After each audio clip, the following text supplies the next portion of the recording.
Hey everybody, hope you're having a wonderful Saturday, because my morning was ruined when I was suggested this abomination of a video. Let me just give you some examples of how bad this is. This mech delivers a fast-paced gameplay experience that is focused on aerial combat and agility. His standout feature is the ability to transform into the winged form, which enables fast flying, strafing runs, and swift battlefield navigation. Overall successful gameplay will require balancing aggression with tactical awareness, avoiding overextension that could lead you to vulnerability, and much more. Okay, you notice anything about the way that he's saying things? Yeah, if you didn't notice, he doesn't explain why he put fucking Falcon in C tier. And you know what? He's not going to explain for any of the strikers why he puts anything in those tiers. In fact, he is just going to give you a summary of what the strikers do. Not even going in depth in their abilities or anything, just, oh, this is what the strikers play.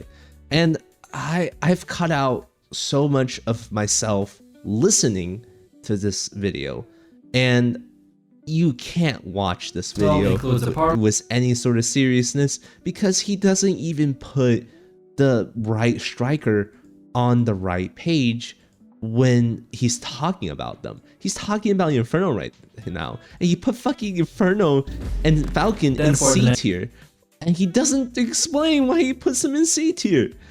I feel like this is like one of those rage bait click farming videos, because man, it is really hard to listen and hear him. And let me show you a clip from the Tricera one. And offensive potential. Establishing control over key areas and utilizing its AoE weapons can disrupt enemy formation and deny access to different points. Talking with your teammates is essential to capitalize on the Tricera's strengths that will create synergies that enhance the overall team effectiveness. Did you hear that? He said docking with Tricera will increase your synergy and improve your overall strength. Like, what does that even mean? This is like some of the most, I don't know, generic corporal sounding scripts I've ever heard from anyone in a long time. So yeah, let's go through every single one of these striker positionings and talk about why or how they should be placed in the tier that they place in. And for first, let's talk about Falcon. Oh wait, yeah, I need to mention, he doesn't even talk about the new strikers. He only talks about the original 12 that we're gonna have unlocked. This is just a terrible tier list. And first off, Falcon goes into A tier. Now, my strategy for placing these strikers is going to be how well they can be slotted into team compositions. Maybe this isn't for entirely their individual strength, but I'm evaluating their strength, their utility, and their also viability in different team compositions, right? So there's a couple of them floating around right now. You can kind of do whatever you want because it's the first week. And I think Falcon is strong in most team compositions. It's a good flyer. It has a recon kit that is one of the only counters to stealth right now.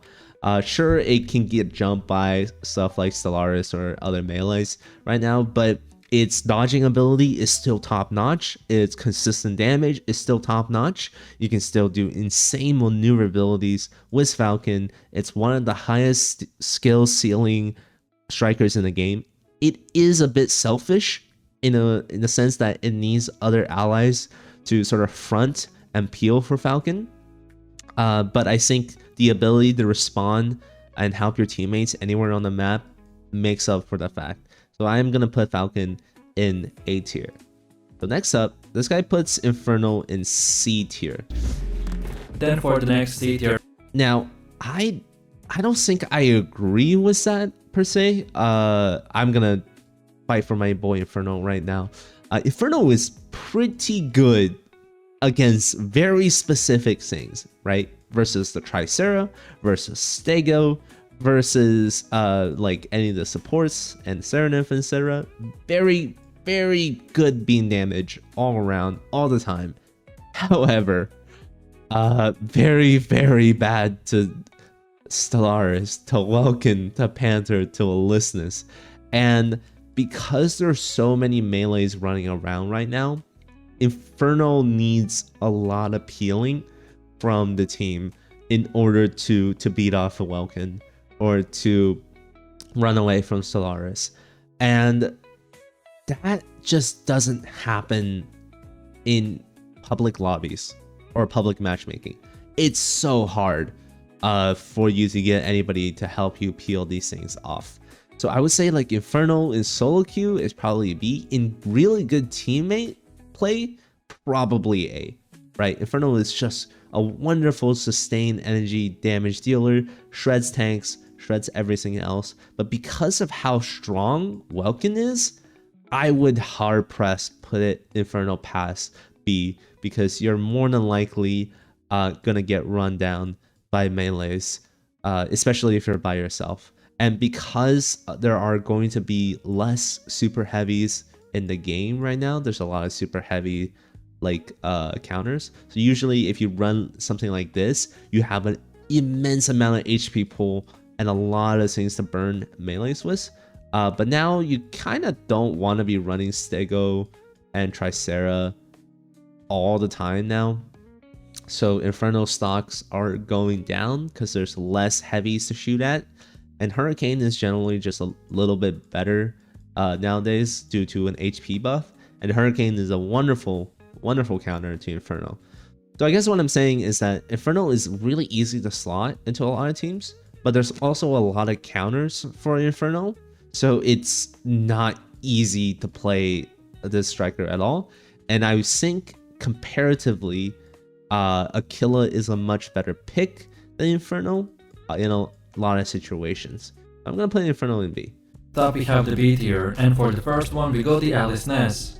Okay, I'm not gonna listen to any more of that. Alysnes has a very good spot right now in the current meta. I think like a lot of Panther Stellaris players exist in here. Alysnes is just solid.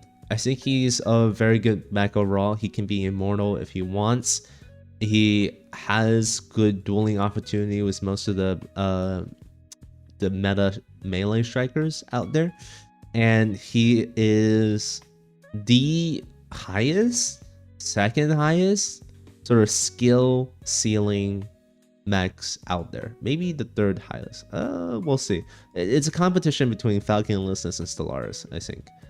And Alysnes is one of those mechs where you can do a lot of team play with because you have those extra lives. You can kind of throw yourself away as an extra target. Like for example, if you're going up against an Aquila and he's really far away and shooting at you, you can boost towards the Aquila, let him take away your armor, and use that baby Alysnes mode to use that extra energy boost you get to get in range of the Aquila. And that's like something that other strikers can't really do. They can't really throw their lives like that. And Alysnes offers wonderful versatility overall. It can deal with super heavies. It can kind of deal with the snipers and other melees. It can kind of just do everything in the game. Although not the best at everything, it's okay and able to slot into basically any team. So I'm gonna put Alysnes in A just for his versatility alone. And next up we have Lumine, and he's in the B tier. This is a support oriented. Okay, I again super don't agree with this because he puts Panaka in S tier. Next right up we now. have Pinaka, and he's in the S tier. And I hate to throw out accusations, right? I don't like to do this, but I think that he might be using some sort of generative script, because he talks about Panaka and Lumine and he puts them in S and B very weirdly, since Panaka was S tier in the August beta, but Lumine was S tier in the February beta, and now they're pretty much equal in terms of strength. So I don't know where he's getting this information from that like Lumine is a lot weaker than Panaka. I think these two are good healers that do different things in different compositions, and you should be learning how to play both if you're a healer main, right? Because Lumine is focused on energy and AoE stuff. And if this was a Mech tier list, I would totally put Lumine up in A over Panaka in C. But no, we're talking about 6v6 right now.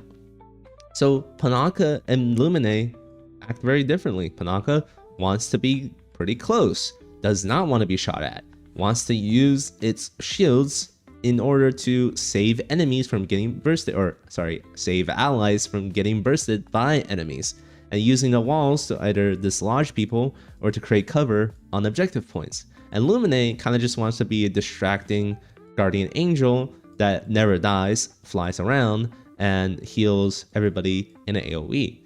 So very, very different playstyles. Would not put them on a tier list like this. Certainly would not put Panaka in S tier. Good fucking god. Like, it's strong, but it's not that strong. And then for the last B tier, we got the Skyraider. The Shark. Okay, listen to what he says about Skyraider here.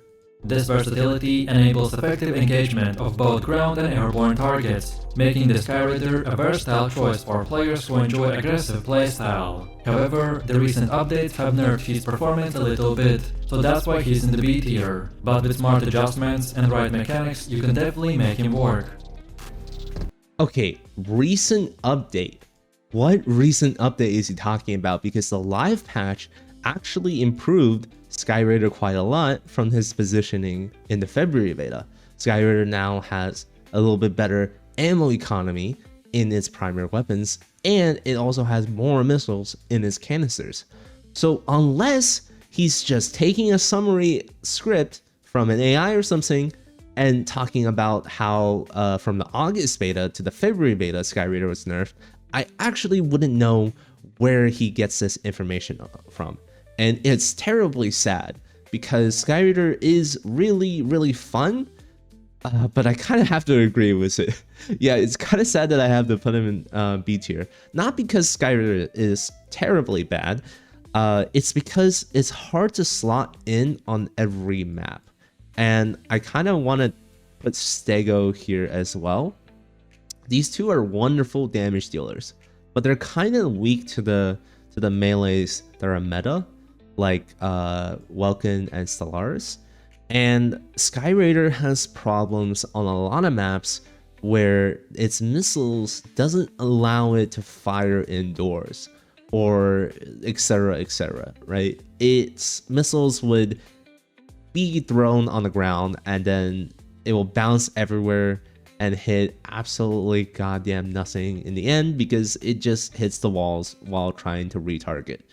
And Stego kind of does the same thing, where like if it's inside, half of its missiles are basically not hitting anything but the wall. And I would put these two very interchangeably here in B tier because I think they're very strong on specific maps. However, with all the points that I mentioned, they're gonna be in B. Next up we have the A tier, and for the first mech we have Tricera. This is an ultra heavy striker known for... Okay, for Tricera, I actually do agree with this. I think it is still one of the premier mechs that you should be slotting in on your compositions. It's a wonderful melee deterrence, it does healing, it does lockdown, it does a lot of ballistic and explosive damage. It's great for capture the point and etc. It's just a good tank mech. Nothing's really changed that much about it except for the meta since the last time we got to play with it. I do have to say its positioning is a little bit worse now than before. I think it's still the better tank, but because of how Stego is getting pushed out, because like stuff like Sarinif and Stellaris is in the game, we're both capable of pushing Tricera out of its like lockdown mode. Tricera's positioning is definitely a lot worse than before, not as OP and must pick as before, which gives the other tank, Hurricane, a little bit of a better time to be slotted in somewhere, right? Like I would put Hurricane probably here because the tanks are very good. I don't think Hurricane is quite A tier, and that is because, you know, Welcon does exist in the game. But I think Tricera is a very, very nice pick in most situations. If you're playing in a tournament or something and you have Welcon banned, definitely I would pick Hurricane for a lot of the rest of those situations. For his formidable defensive capability. Next up we go to Welcon, and he's in. And speaking of Welcon, I'm definitely gonna put Welcon up in S tier. This guy puts Welcon in A tier, which I absolutely does not agree with. Welcon is in S tier because it does everything. It does objective control, it does crowd control, which is flashbang and box. It hits very survivable because it has this riot shield and energy denying smoke, which is particularly why Inferno and Hurricane are down at B, because they get countered by that smoke a lot. And Welcon is just one of the tankier mechs in the game, making it quite survivable. I don't know, it's just a really, really good generalist, and it does some things way better than Alysnes while having comparable range damage, because his bazooka it's just chunks, man. Like the Welcon bazooka is just so good. And yes, it doesn't have a perfect, like, a shield system for parries and stuff like that, but its spin is nothing to laugh at. So out of all of this, I would still put Welcon as the best mech in the game still, after these changes that have happened. But something that is quite very close to Welcon is going to be Stellaris. I think Stellaris definitely deserves maybe even a share spot right now. It's high skill ceiling, it's very versatile, funny enough, very versatile in a lot of team compositions as a stealth capper, as a ranged direct damage dealer, as someone who can unpack Tricera with his abilities. Very versatile unit. Only thing is that it's squishy, but its squishiness is made up by the fact that you can your team can cover you, and you can put like a Panaka bubble on Stellaris, and etc, etc. You can heal with illuminate drones while stealth, etc, etc. But overall, very, very good mech. Lots of people are running it. It can even counter stuff like flyers and stuff. It's just good. And maybe Stellaris will be hit with a nerf a little bit later because of its versatility and because of its effectiveness of not only dueling, but being able to stay completely undetected and pick every engagement that you take. Because, by the way, if there's no Falcon in the game, Stellaris can stay in stealth for the full duration, and there's nothing really that can stop him from doing that, because the sword drones that Stellaris have already negates lock on. The grappling hook slows people and reduce their dashing speed and stuff like that. It's a terrible day to play something like Inferno and try to get away from Stellaris. It's just really, really hard. And the last mech I would probably put in A tier, it's gonna be the Aquila. Next A tier striker, we have the Aquila. This is a sniper class who is designed for... By the way, he's using Narukami footage for Aquila. Why, dude? Why? It's so simple. It's one of the simplest things that you can do. It's just put the correct footage on the mech that you're talking about. Christ on a bike, man. I'm gonna put Aquila in S tier. That is my 3 S tier mechs, at least for right now, as of game launch, just because Aquila is still one of the most consistent damage dealers in the entire game.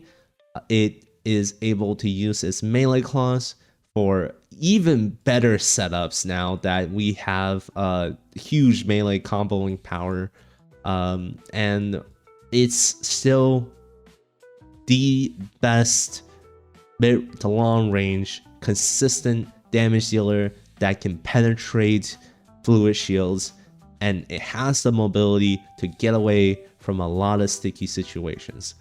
And I believe the Aquila just belongs up here. If you want to fight me about it, go ahead and comment. But I genuinely think that Aquila deserves to be up here, just because he is also easy to slot into most compositions. Like, for example, you can run a melee heavy composition, right? Let's say you're running something like this. Super melee heavy, Tricera, Pinaka, Aquila, Alysnes, Stellaris, Welcon. Aquila can support the melees because it can finish people off with its shield penetration, and it also can use its claw to sort of support the melees again by stunning people for them. You can also run something like this, where you take Stellaris out, you put 2 flyers up here. I would run Pinaka with this, and then probably a Hurricane, something like this. You can definitely do this on like a point capture map, like Observatory or something, with 2 flyers and a sniper. The air is going to be amazingly clear, and you have Hurricane and Welcon to fight on point, where there's shields and drones and stuff like that to like completely lock down the point. And what Aquila again is a very, very good, just consistent damage dealer. In this case, also pairs with the flyers, right? Like I could keep talking about team compositions. This is a wonderful, wonderful game when you have friends and when you can build a lot of compositions around. But it is one of those things where like you kind of have to theory craft and like get everybody on board with your theory crafting. So I do want to make a video talking about that, but I do need to talk about stuff more important than that, like monetization and rank mode being kind of weird, in a video that is up and coming. Next up we have Narukami, and he is also in the A tier. This is another powerful sniper class that has... Okay, Narukami. I actually think Narukami is going to be my first true C tier mech. And the reason for that is Narukami is very selfish. Narukami needs people to front for them. Doesn't have a lot of appeal for other ranged attackers. And I really, really wish that Narukami got its shields back on its stealth field, because it made Narukami a genuine threat when it comes to stealth capping. But now Stellaris just does stealth capping way better than Narukami. So there goes that advantage for Narukami.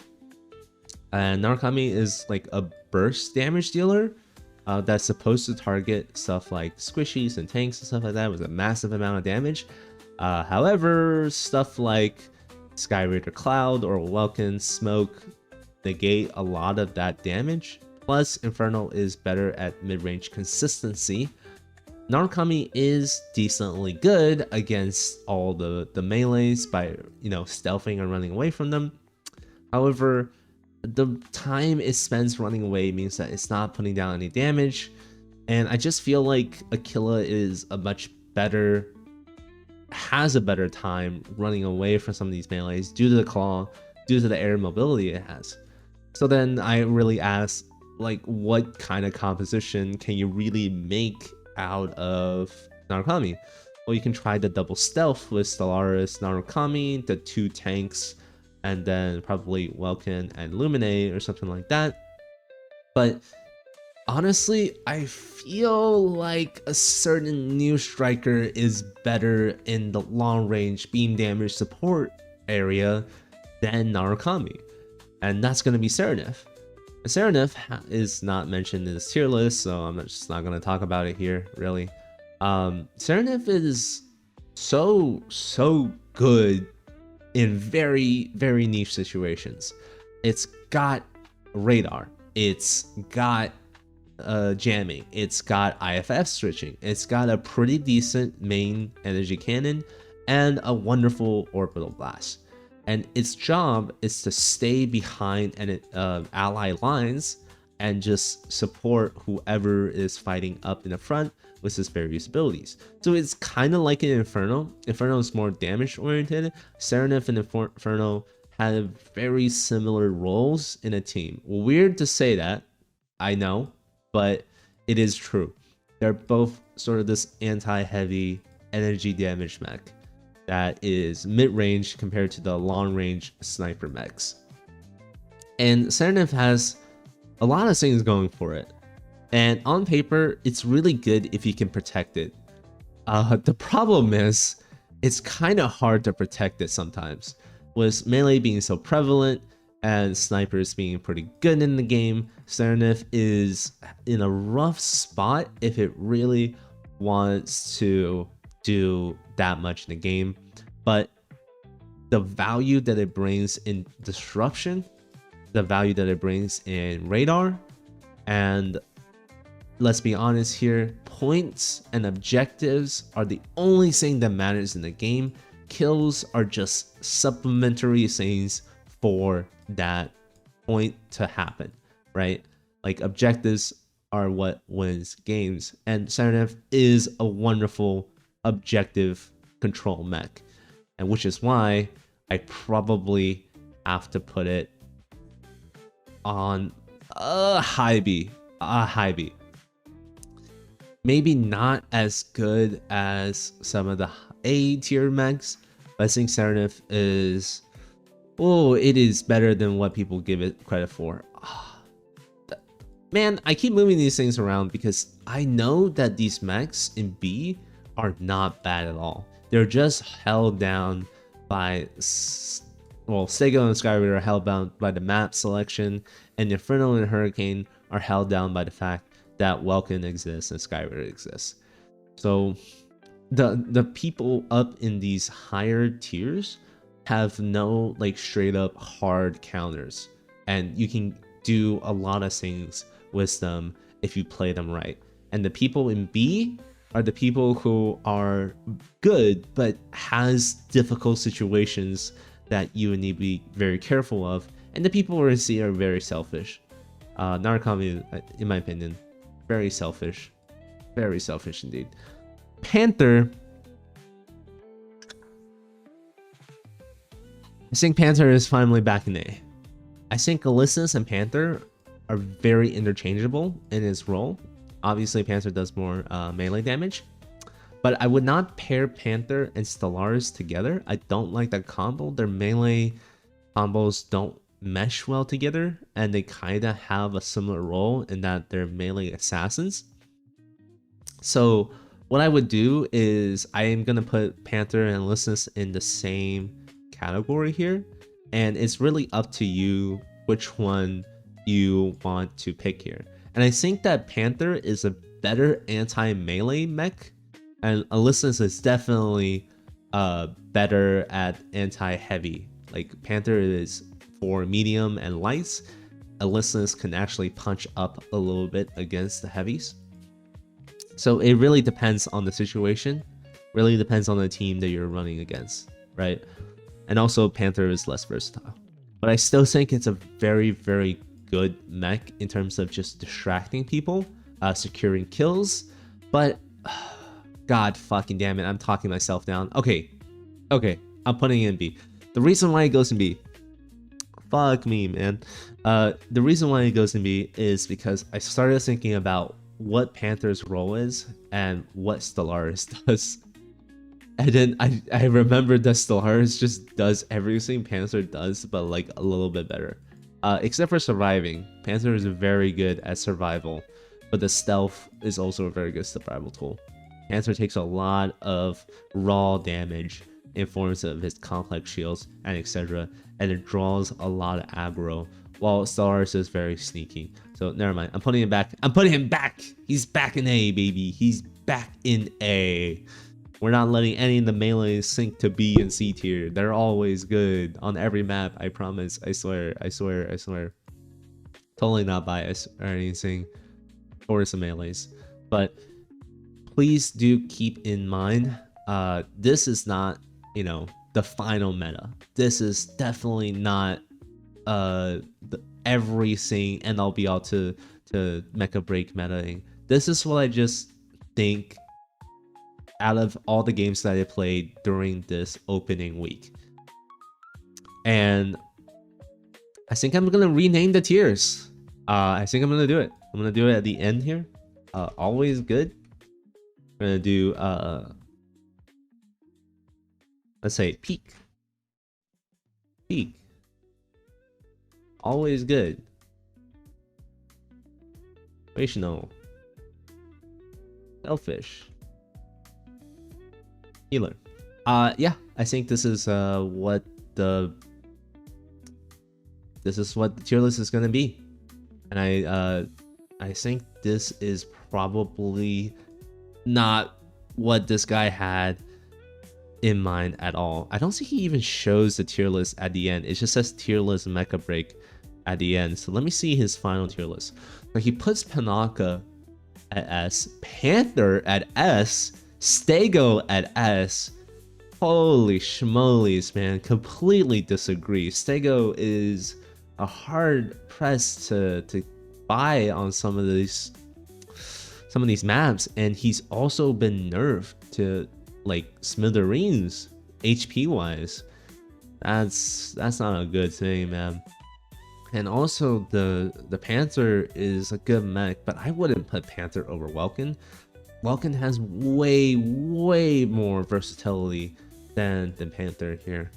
Yeah, I don't know. This is just probably one of the worst videos I've ever seen about the subject, because not only does it feel like they took the script from AI, the videos doesn't match up, the what's it called, the information that he gives does not tell you why he puts things in the category that he does. And I hate it because it gives people maybe a wrong expectation of the game.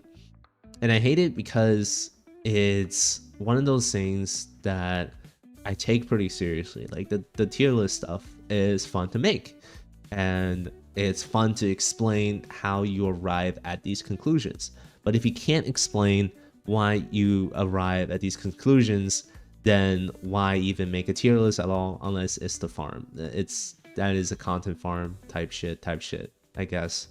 Anyways, longer, more proper video later next week.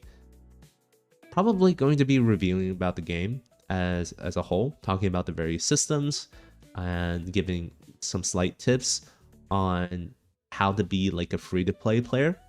And yeah, that's about it for today. Thank you all for watching. This is my final Mechabreak tier list, at least for the first week. I hope you all enjoyed. Please get some water, touch some grass, and I'll see you guys next time. Ciao!